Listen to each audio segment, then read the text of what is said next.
हाय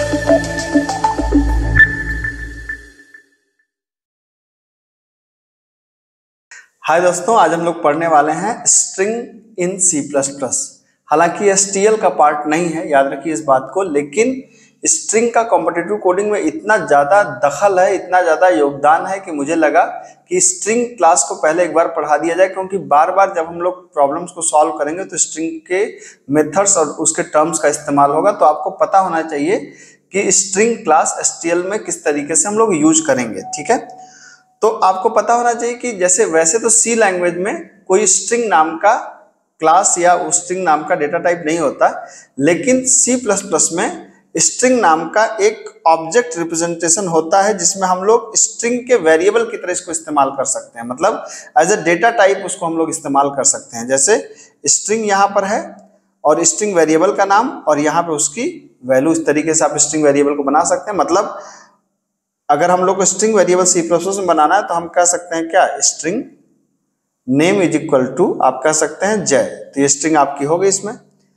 अब अगर इसको इनपुट लेना हो तो आप क्या कर सकते हैं, सी इन से इनपुट होता है, सी इन करके नेम करके आप इनपुट ले सकते हैं यहाँ पे। ठीक है, जैसे मान लीजिए कि अगर मैंने यहाँ पे इनपुट करना हो जय, तो ये जय मैंने इनपुट कर दिया, तो जय को कैसे ले सकते हैं आप यहाँ पे बना दीजिए स्ट्रिंग नेम और सी इन करिए नेम और फिर सी आउट कर दीजिए क्या, नेम को। ठीक है, रन कराइए, तो आपने इनपुट किया था जय और प्रिंट हो गया जय, कोई समस्या नहीं है। लेकिन मान लीजिए कि अगर आपने यहाँ पर दिया जय सिंह, ठीक है, तो जय सिंह को अगर आप इनपुट लेके फिर प्रोग्राम को रन कराएंगे तो आप देखिए आउटपुट में जय ही आ रहा है, जय सिंह नहीं आ रहा है। मतलब जैसे ही एक गैप मिलेगा, सी इन सिर्फ एक वर्ड को रीड करता है, पूरी लाइन को रीड नहीं करता। तो अगर आपको पूरी लाइन को रीड करना हो तो आप क्या कर सकते हैं, अगर आपको पूरी लाइन को रीड करना हो तो हमारे पास C++ में फंक्शन है गेट लाइन, जहां पे ये सी इन को आर्गुमेंट लेता है और दूसरा आर्गुमेंट लेता है स्ट्रिंग वेरिएबल को। ठीक है, तो आपको इसको कैसे करना है, थोड़ा सा अटपटा सा है, लेकिन आप इसको यूज करिए किस तरीके से। गेट लाइन नाम का फंक्शन है, पहला आर्गुमेंट होगा सी इन, ठीक है, और दूसरा आर्गुमेंट होगा हमारे वेरिएबल का नाम। अब आप देख सकते हैं पूरा स्ट्रिंग रीड हो जाएगी जय सिंह। ठीक है, जय सिंह पूरा रीड हो गया। तो अभी तक क्या पढ़ा हम लोगों ने कि एक वर्ड को रीड करने के लिए सी इन और एक पूरा सेंटेंस को रीड करने के लिए गेट लाइन नाम का फंक्शन होता है, आप उसको यूज कर सकते हैं। ठीक है, अच्छा, अब क्या करें, अब इसके ढेर सारे स्ट्रिंग के हमारे मेथड्स हैं। ठीक है, जैसे अब यहां पर आप देख सकते हैं लेंथ मेथड है, स्ट्रिंग की लेंथ क्या होगी, स्ट्रिंग की साइज क्या होगी। ठीक है, तो लेंथ बताता है स्ट्रिंग के लेंथ, नंबर ऑफ कैरेक्टर्स, और साइज बताता है इन टर्म्स ऑफ बाइट कि कितने बाइट कंज्यूम करेगा बेसिकली। तो आप देख सकते हैं कि अगर जैसे मान लीजिए कि हमने जय सिंह लिया है और हमें क्या करना है कि मान लीजिए कि हमें सारे कैरेक्टर्स को अलग अलग प्रिंट कराना हो, तो हम क्या कर सकते हैं, हम सिंपली एक लूप चला सकते हैं कि फॉर, बेसिकली भले आप चाहे जो कर रहे हो, जैसे अगर आप एक स्ट्रिंग को रीड कर रहे हैं, जैसे आपने जय सिंह लिया है, तो ये हम करें चाहे जो, लेकिन मेमोरी में हमको समझने का तरीका वही रहेगा कि जैसे JAY एक गैप और SINGH, समझने का तरीका वही रहेगा, 0 1 2 3 4 5 6 7 8, ये वही रहेगा समझने का तरीका। मतलब ये बेसिकली इंडेक्स के यहाँ पे हम समझेंगे। तो अगर हमें सारे कैरेक्टर्स को अलग अलग करना हो तो हम क्या कर सकते हैं, वही चीज है, यहाँ पर एक वेरिएबल ले लेते हैं हम लोग INTI। ठीक है, और क्या कर सकते हैं, for I equal to 0, I less than name dot length और I++। ठीक है, और सी आउट क्या कर सकते हैं, नेम के हर एक कैरेक्टर को प्रिंट करना है और लाइन चेंज कर दीजिए, मान लीजिए अगर ऐसा हमने कहा तो आप देख सकते हैं जय सिंह में सारे कैरेक्टर्स क्या होंगे, अलग अलग आपके प्रिंट हो जाएंगे, जे अलग, ए अलग, वाई अलग, सिंह अलग। तो इस तरीके से हम लोग सारे कैरेक्टर्स को प्रिंट कर सकते हैं। तो जैसे आपने यहाँ पे इंडेक्सिंग का इस्तेमाल किया है, वैसे आप ऐड का भी इस्तेमाल कर सकते हैं। आप मतलब सिंपल नेम डॉट एट आई, ये भी एक तरीका, सेम तरीका है, मतलब आउटपुट पे कोई फर्क नहीं पड़ेगा। ठीक है, आप देख सकते हैं आउटपुट पे कोई फर्क नहीं है, सेम एट आई कर सकते हैं या नेम ऑफ आई कर सकते हैं, दोनों का मतलब एक ही है। ठीक, अब यहाँ पे आता है एक फंक्शन बहुत इंपॉर्टेंट है, सबस्ट्र। इसका हम लोग काफी जगह पे इस्तेमाल करने वाले हैं। सबस्ट्र क्या करता है, स्ट्रिंग के किसी पार्ट को उठाता है, जैसे इसमें देते हैं हम लोग पोजीशन और इसमें देते हैं हम लोग लेंथ। ठीक है, STR को मैं एक छोटे से एग्जांपल के द्वारा आपको समझाता हूं कि मान लीजिए हमें एक पास्कल ट्रायंगल का प्रोग्राम प्रिंट करना है। पास्कल ट्रायंगल का मतलब क्या है कि मैं चाहता हूं कि एक जो नाम इनपुट दिया जाए, जैसे मैंने कहा कि अनुज इनपुट दें, अनुज इनपुट दें और प्रिंट हो ए एन और ANU और ANUJ। आपको पता ही होगा कि ये कितना वो है। तो अगर हम शुरू में ध्यान से देखें तो ये क्या हो रहा है, ये हो रहा है पहली बार, अगर हम इसको प्रोग्रामिंग के नजरिए से देखें तो ये क्या हो रहा है, ये हो रहा है 0 से 0, 0 से 0 यही हो रहा है। मतलब अगर अनुज को हम लोग एक इंडेक्स एरे की तरह देखें तो ये 0 1 2 है, 0 1 2 3 है ना, 0 1 2 3, तो 0 से 0 ये है, 0 से 1, 0 से 2 और 0 से 3, यही है आपका। तो अगर इसको सबस्टियार से हम प्रिंट कराना चाहें तो बहुत आराम से कर सकते हैं। कैसे, एक स्ट्रिंग, एक लूप चलाया 0 से लेकर नेम डॉट लेंथ तक, और अगर आपको पता है कि अगर आप ये चीज नॉर्मल तरीके से प्रिंट कराते तो क्या करते हैं आप, नॉर्मल तरीके से अगर आप प्रिंट कराते तो इसको आप 2 लूप चलाते, जैसे पास का ट्रायंगल प्रिंट कराने के लिए आप चलाते हैं, रो के लिए, कॉलम के लिए। लेकिन यहाँ पे क्या कर सकते हैं, हम प्रिंट करा सकते हैं सी आउट नेम डॉट क्या सबस्टियार, कहाँ से चलो, 0 से चलो कहाँ तक, I तक, ठीक है। I का मतलब नंबर ऑफ कैरेक्टर, I को +1 कर दीजिए, क्योंकि I जो आप लेंगे ना उसको एक लास्ट वाले को छोड़ देता है। जैसे अगर आप 0 से 0 लेंगे तो फिर नहीं चलेगा, तो हमने लिया 0 से लेके 1, 0 से लेके 1 का मतलब 1 का मतलब एक छोड़ेगा, तो 0 से 0 मतलब पहला कैरेक्टर लेगा। फिर जब ये 1 होगा तो कहाँ तक, 2 तक, 2 का मतलब 0 से लेके 1 तक ये चलेगा। तो आप देख सकते हैं क्या हुआ, ठीक है। अगर हम इसको ध्यान से देखें तो इसको अगर हम ध्यान से देखें तो हमने कहा कि ऐसा करो, यहां पे हैंडल कर लगा दो आप इसको, तो आप देख सकते हैं क्या हुआ, ये नाम बहुत बड़ा है, हमने छोटा नाम ले लेते हैं अनुज, और क्लियर हो जाएगा। ये लिया हमने, अब देख लीजिए AN ANU ANUJ, आप देखिए एक ही लूप में आपकी पूरी की पूरी क्या प्रिंट हो गया सबस्टियार की मदद से। तो सबस्टियार ने क्या किया, इसको पहले 0 से 0 को उठाया, मतलब सबस्टियार के अंदर आप देख रहे हैं कि पहले 0 से 0 को उठाया, फिर 0 से 1 को उठाया, फिर 0 से 2 को उठाया, फिर 0 से 3 को उठाया, और एक पूरे के पूरे स्ट्रिंग को उठा सकता है। तो आप एक ही लूप में आप पास्कल ट्रायंगल का प्रोग्राम कर सकते हैं, किसकी मदद से, सबस्टियार की मदद से। उसी तरीके से होता है स्वैप फंक्शन, 2 स्ट्रिंग में आपस की वैल्यूज को अगर आपको स्वैप करना हो तो, ठीक है। स्वैप करने का क्या मतलब है कि जैसे मान लीजिए कि एक स्ट्रिंग हमने यहाँ पे लिया, हमने यहाँ पे लिया एक स्ट्रिंग S1 हमने लिया राम, और S2 लिया हमने श्याम, ठीक है। तो आपको पता है कि S1 क्या है राम, S2 क्या है श्याम, तो हमने कहा S1 डॉट स्वैप क्या S2, तो स्वैप का मतलब ये आपस में बदल गई है। तो अगर मैं अब S1 को प्रिंट कराऊं तो कायदे से क्या प्रिंट होना चाहिए था, श्याम प्रिंट होना चाहिए। तो आप प्रिंट करा के देख लीजिए, ठीक है, श्याम प्रिंट हो गया, जबकि S1 के अंदर क्या था राम, लेकिन आपने S1 को S2 से स्वैप कर दिया तो ये श्याम प्रिंट हो गया आपको, ठीक। उसी तरीके से अगला फंक्शन है क्या, अपेंड फंक्शन। अपेंड फंक्शन क्या करता है, 2 स्ट्रिंग को आपस में ऐड कर देता है, ठीक है। Use to add a new character at the end of a string, एक नए कैरेक्टर को स्ट्रिंग के लास्ट में आपको ऐड कर देता है, ठीक है।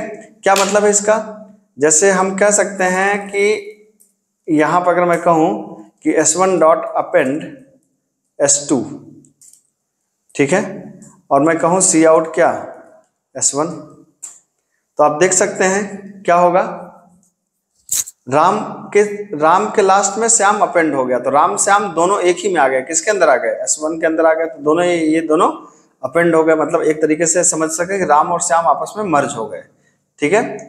उसी तरीके से एक फंक्शन होता है फाइंड। फाइंड का मतलब होता है ढूंढना। ढूंढने का मतलब क्या होता है कि जैसे मान लीजिए कि आप देख सकते हैं कि ये आपके काम को कितना आसान बना देगा। स्ट्रिंग मैनिपुलेशन एक टफ टास्क माना जाता है, लेकिन इससे बड़े आसान हो जाएगा। जैसे हमने कहा धनंजय और S2 हमने कहा क्या जय। अब मैं कह रहा हूं कि ऐसा करो कि भाई ढूंढ के बताओ कि धनंजय में जय है कि नहीं है, तो मैंने कहा S1 डॉट फाइंड क्या S2, तो आप सोचिए क्या देगा ये आपको, इसको रन करा के देखिए क्या दे रहा है, ठीक है।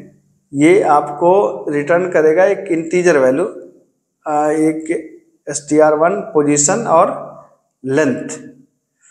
तो यहां पर देना पड़ेगा कि पोजीशन, तो हमने कहा फाइंड कहां से करना है, S2 को ढूंढना है 0 पोजीशन से, और लेंथ कितनी है S1 डॉट लेंथ पूरी पास कर दीजिए यहां पर आप, ठीक है। अब देखिए इसको करिए,